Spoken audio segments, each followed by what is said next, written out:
Bismillahirrahmanirrahim. Assalamualaikum warahmatullahi wabarakatuh.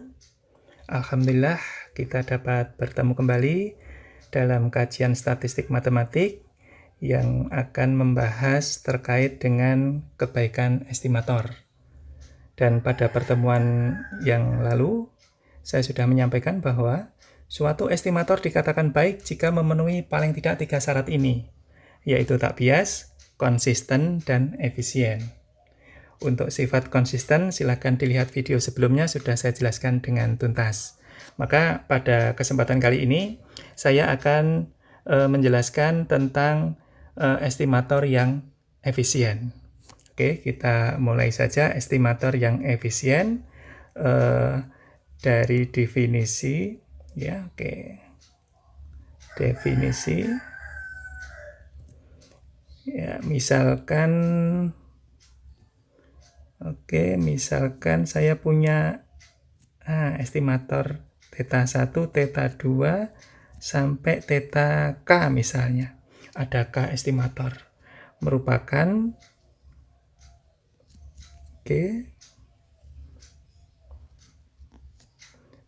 estimator dari theta. Maka saya pilih salah satu aja, misalnya C gitu, merupakan estimator yang efisien.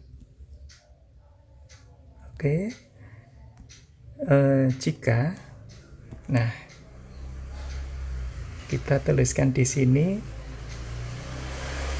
estimator tersebut mempunyai variansi yang paling kecil di antara estimator yang lain, atau saya tulis minimal.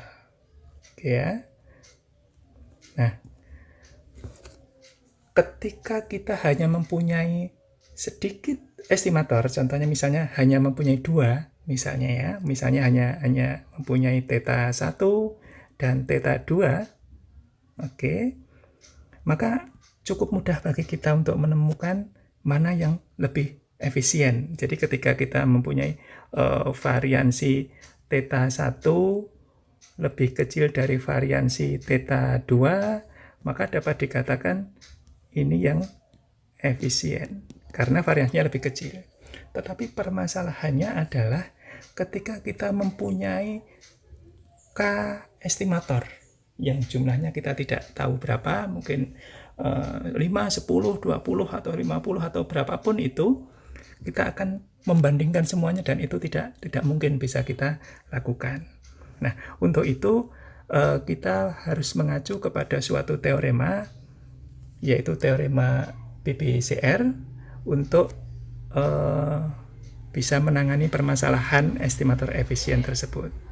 Oke, kita tuliskan teorema batas bawah Cramér seperti ini ya. Misalkan X1, X2 sampai Xn merupakan sampel random. Random.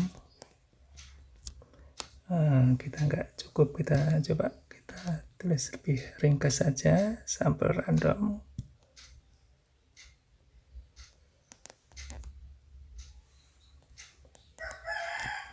Dari variabel random X dengan fungsi densitas probabilitas Fx. Nah, di sini yang memuat gitu ya, memuat parameter theta.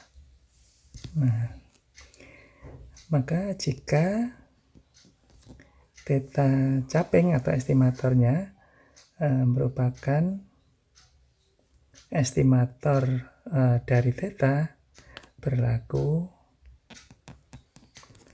sifat seperti ini. Jadi variansi dari estimator ini lebih besar dari batas bawah Cramér-nya. Ini saya kotak saja ini biar jelas. Nah, permasalahannya apa itu BBCR? BBCR merupakan formula seperti ini. Ya, ini formulanya 1/n nilai harapan dari turunan pertama terhadap theta ln fx.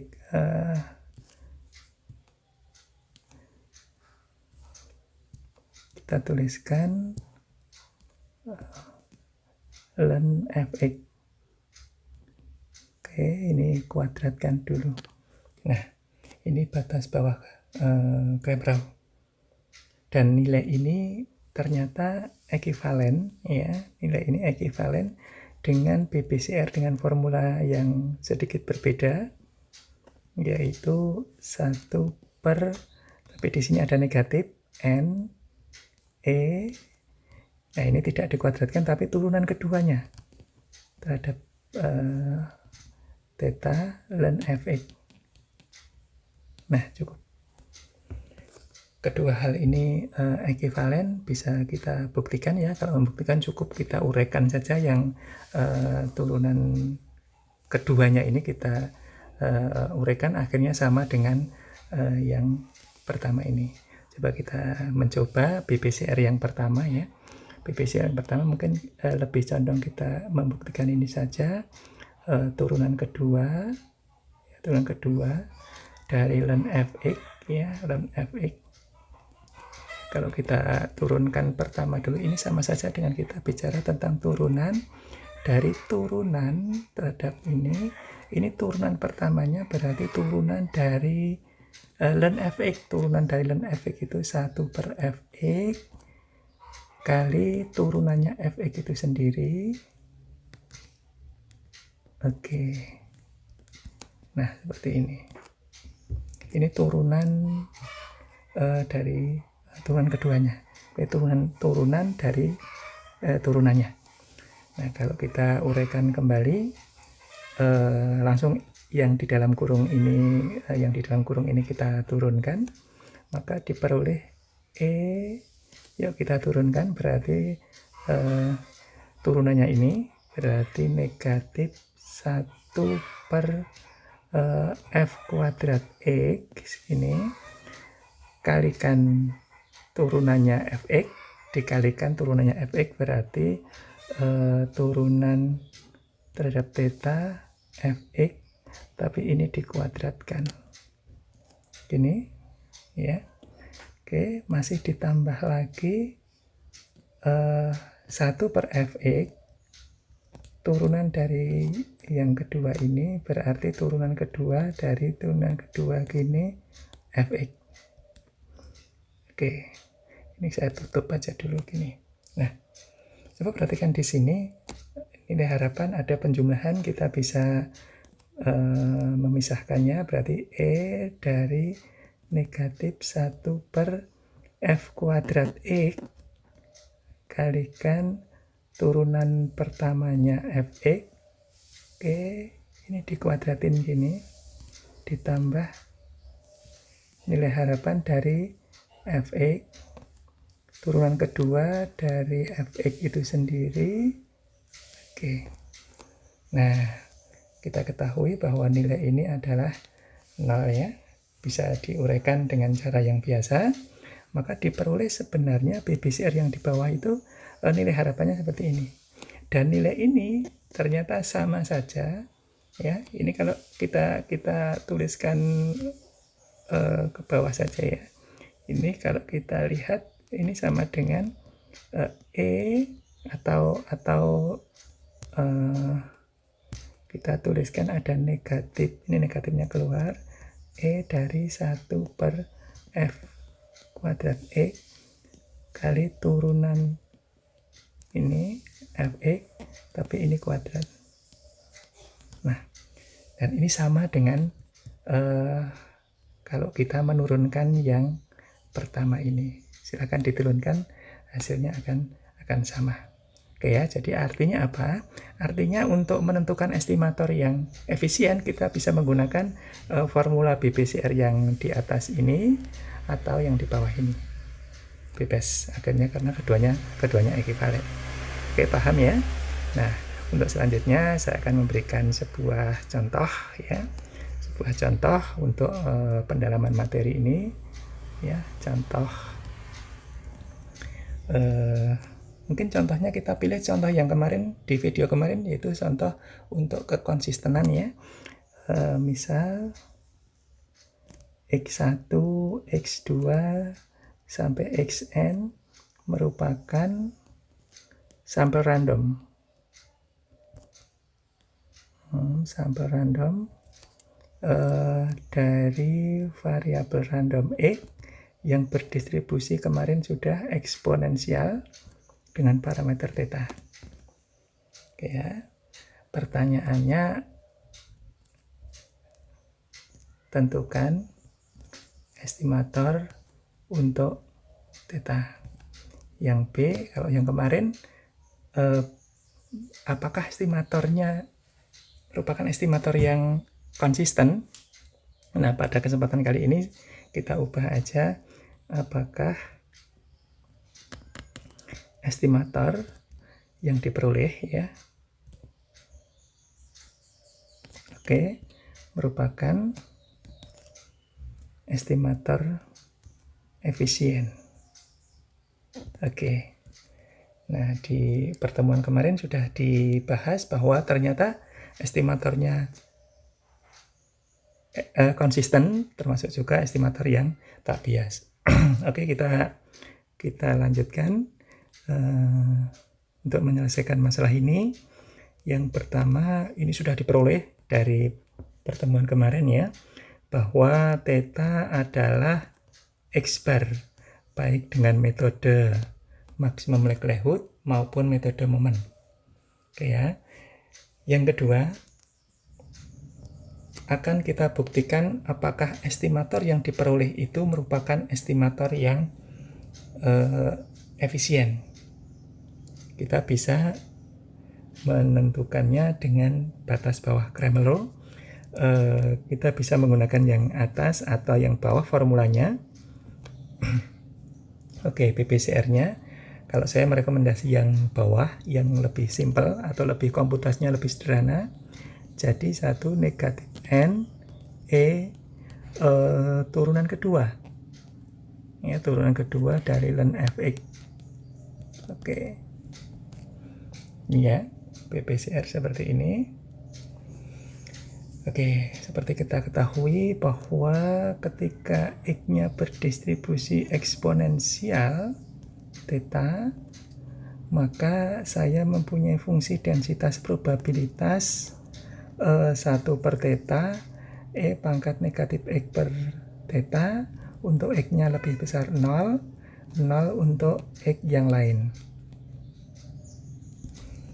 Oke, nah sekarang kita coba untuk menyelesaikan ini. Tentunya kita mulai dari ln dulu, ln Fx-nya ini, kemudian diturunkan 2 kali. Oke ya, kita mulai dari ln Fx, ya sama dengan, kita lihat aja Fx-nya seperti ini, berarti ln Fx adalah negatif ln theta dikurangi X per theta ln E sama dengan 1, jadi nggak usah ditulis saja. Terus turunan pertama dari ln Fx ya terhadap theta di sini. Jadi terhadap theta berarti negatif 1 per theta. Ini posisi penyebut, berarti ditambah X per theta kuadrat. Ini turunan pertamanya. Kemudian langsung saja kita turunan keduanya. Berarti turunan kedua dari ln Fx ya, sama dengan turunan keduanya berarti positif 1 per theta kuadrat dikurangi, karena di sini penyebutnya 2x theta pangkat 3. Nah, ini turunan kedua. Nah, kita lihat lagi di formula di depan, ternyata PPCR-nya seperti ini. Maka kita harus membuat nilai harapan dari turunan kedua ini. Oke, ln Fx. Oke, nilai harapan dari yang ditulis di sini ditulis saja gini biar lebih mudah. Oke, dikurangi 2x theta pangkat 3. Oke, konstanta apa itu? Theta itu konstanta, berarti konstanta Nah, gini, dikurangi 2 per theta pangkat 3 kali EX. Sementara EX kemarin sudah diperoleh pas waktu menentukan estimatornya, yaitu theta. Oke, ini 2, ini dikurangi theta pangkat 3 kali theta. Oke, kalau kita tulis pangkatnya sama, berarti 1 per theta kuadrat dikurangi 2 per theta kuadrat. Nah, di sini kita sudah peroleh sama dengan negatif 1 per theta kuadrat. Oke ya, ini kita sudah peroleh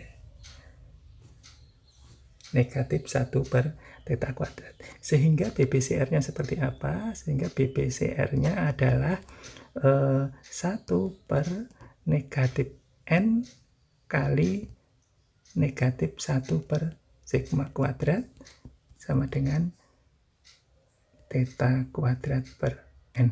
Oke, ini BBCR yang sudah kita peroleh. Nah, sekarang kalau kita mengacu teorema batas bawah Cramerhall, tentunya kita harus mencari variansi dari theta caping ini sendiri. Ya, oke, variansi theta caping adalah variansi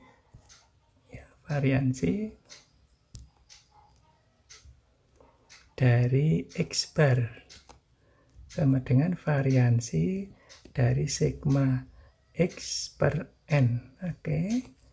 Seperti yang kita kerjakan kemarin, ini variansi ada konstanta keluar, ini sigma variansi X. Oke, nah variansi X kemarin sudah kita peroleh, apa itu? Variansi X-nya sudah kita peroleh theta kuadrat, maka sama dengan theta kuadrat per N. Nah, sekarang BBCR mengatakan apa tadi? Mengatakan dari teorema ya, teorema BBCR. Oke, menyebutkan bahwa variansi theta lebih besar dari BBCR. Oke.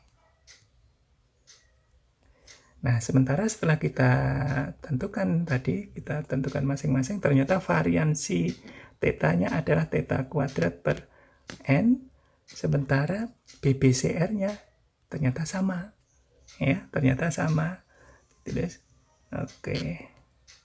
Nah, artinya apa ini? Ternyata variansi itu sebenarnya kan lebih besar daripada BBCR atau sama dengan. Kalau variansinya theta ternyata diperoleh sama dengan BBCR, maka tidak ada variansi yang lebih kecil lagi. Karena memang dijamin lebih besar. Sehingga ketika variansi theta sama dengan BBCR, maka estimatornya dikatakan efisien. Ya, kenapa seperti ini?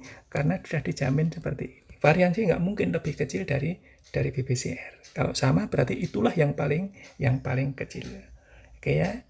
Oke, untuk mendalami materi tentang kebaikan estimator, berikut akan saya berikan satu permasalahan terkait dengan bagaimana menentukan estimator dan bagaimana menentukan estimator yang baik. Kita berikan contoh saja dulu ya. Misalnya saya punya X1, X2 sampai Xn merupakan sampel random.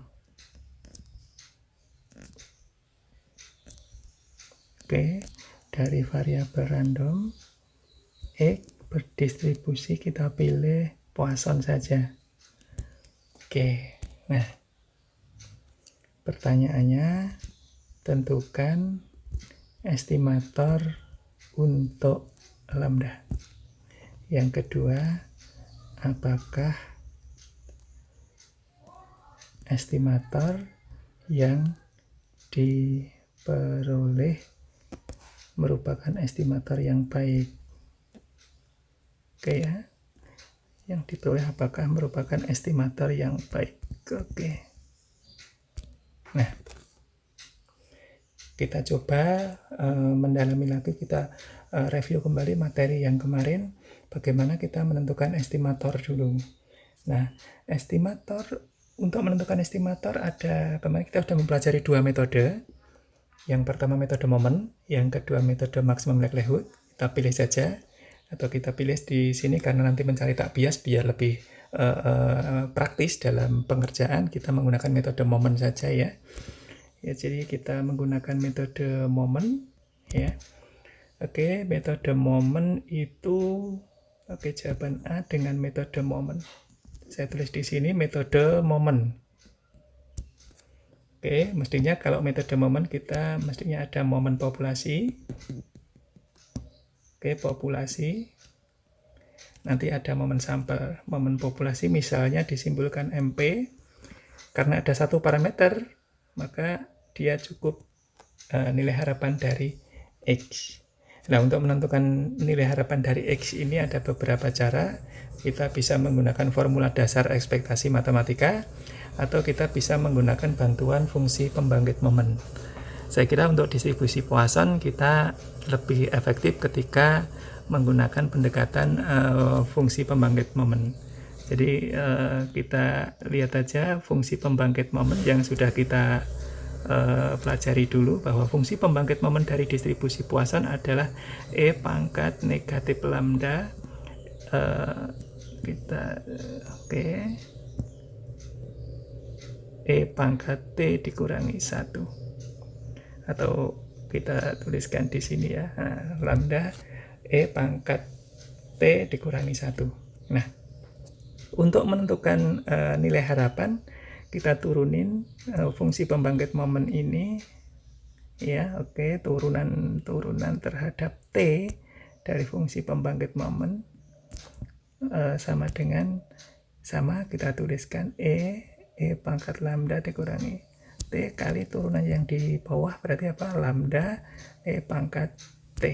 Oke, cukup ini ya turunannya. Nah, sekarang nilai harapan ini sama dengan turunan T M X, tapi T ini sama dengan 0. Berarti kalau kita lihat T nya sama dengan 0, berarti E pangkat 0, lambda E pangkat 0, berarti di sini ada lambda ya, maka kita tuliskan di sini lambda ya.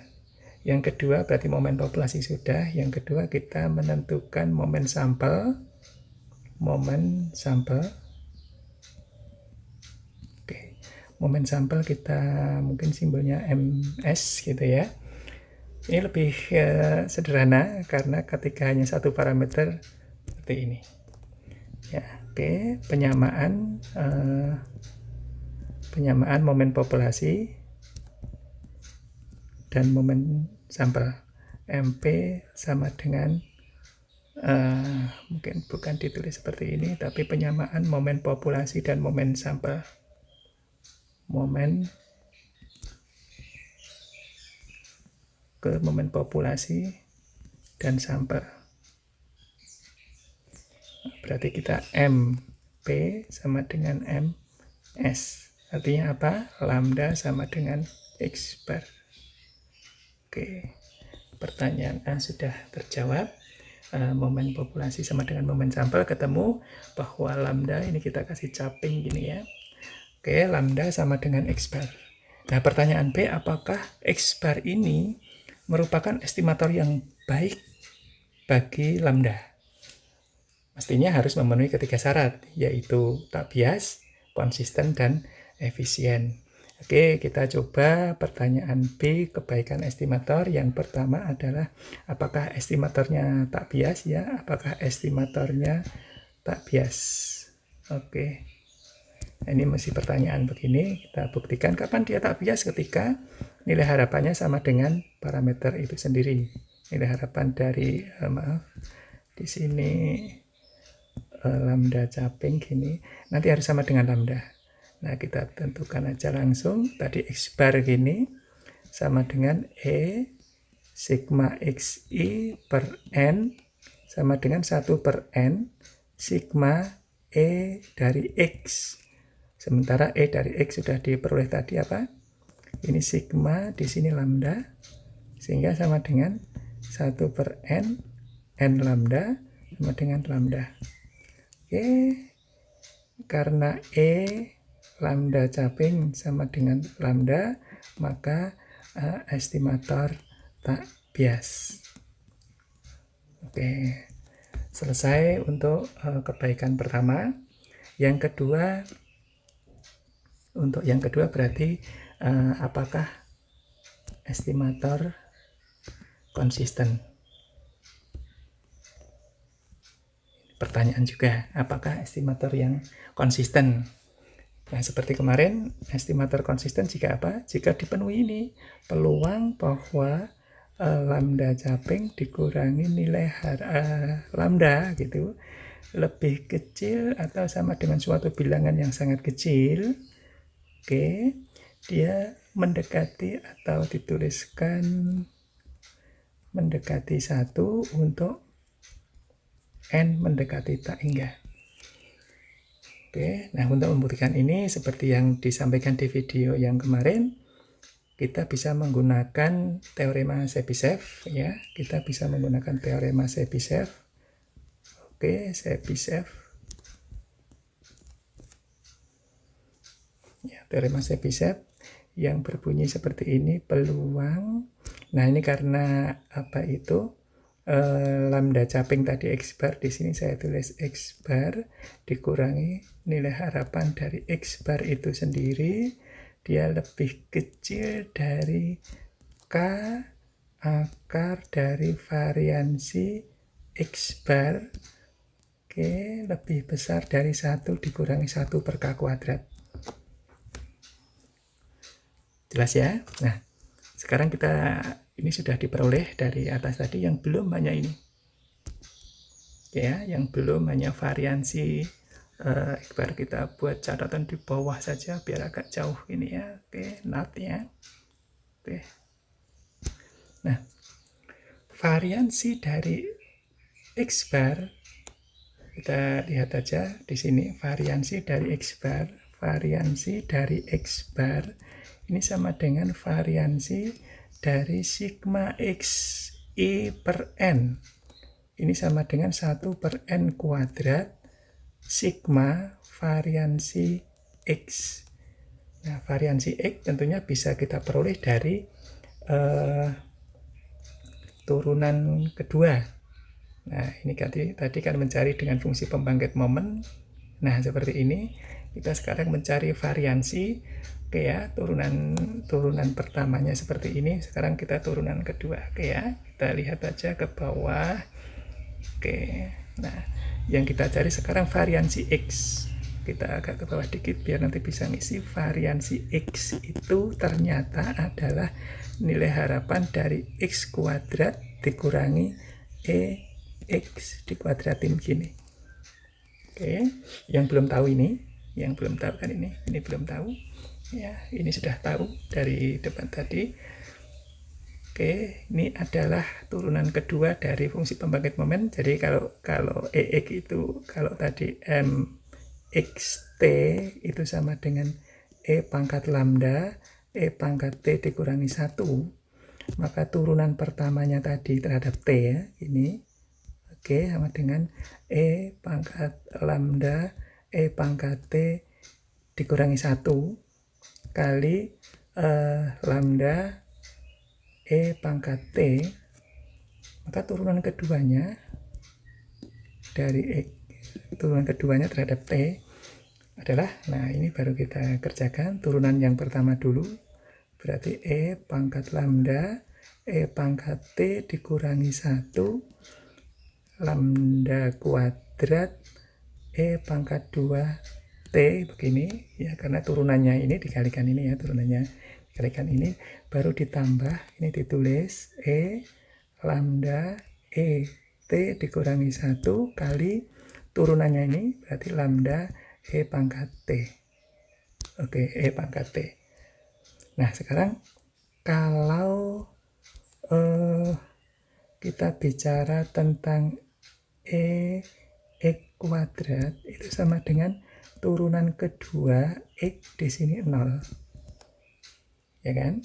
Ya, kita masukin aja untuk T0 ini sama dengan 1, ini lambda kuadrat, ini 1, ditambah ini 1, ini lambda. Oke.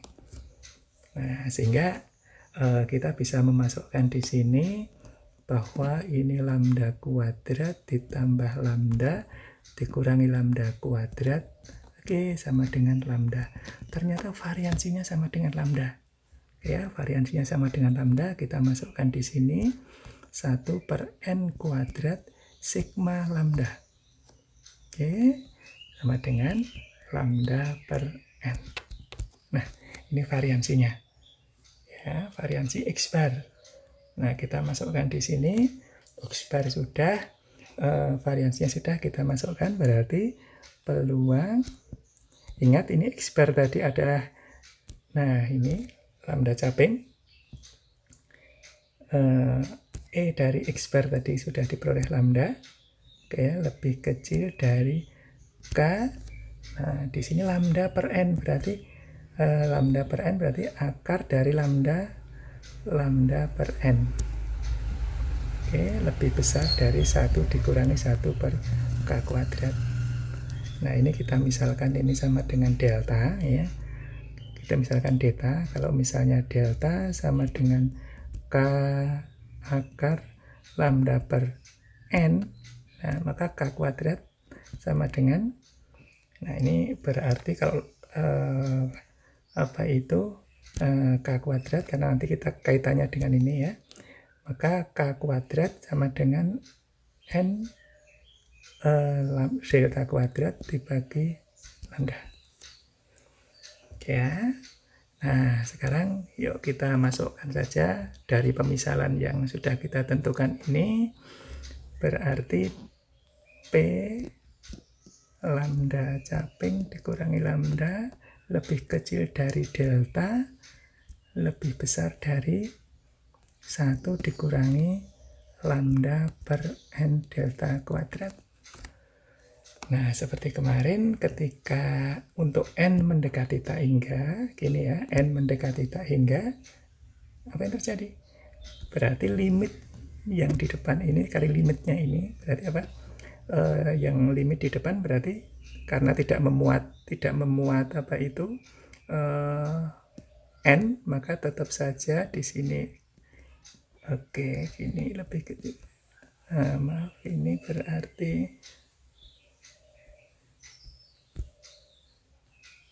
delta lebih besar. Nah, kalau limit seperti ini, limitnya ini kan limit untuk n mendekati tak hingga, dia sama dengan 0, berarti dia sama dengan 1.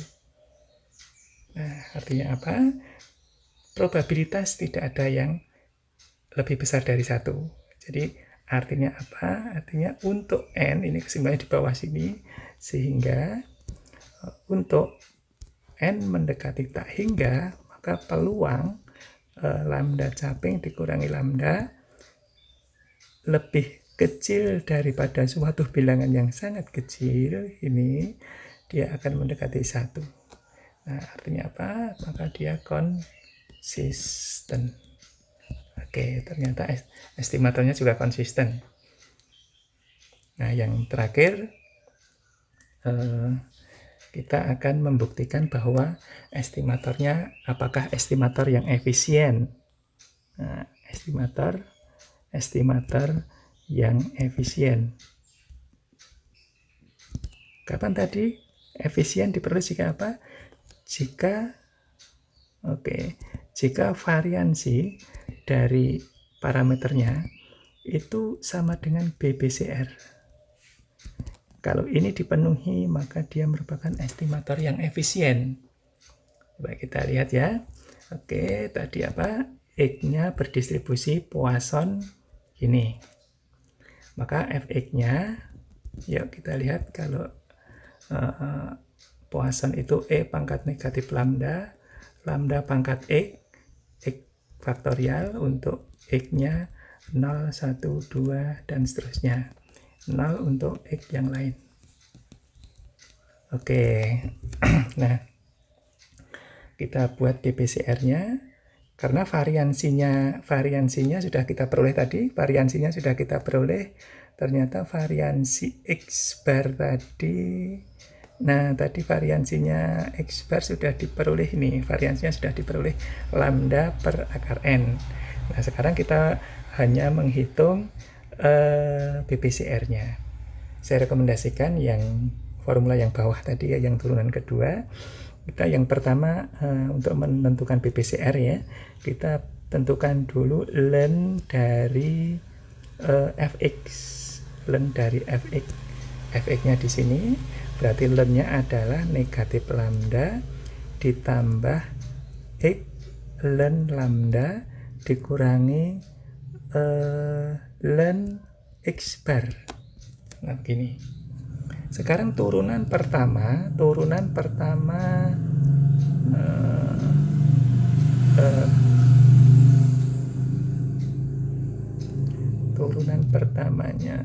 mohon maaf ini kurang. Nah, turunan pertamanya lambda ya, ini ya, lambda ln fx.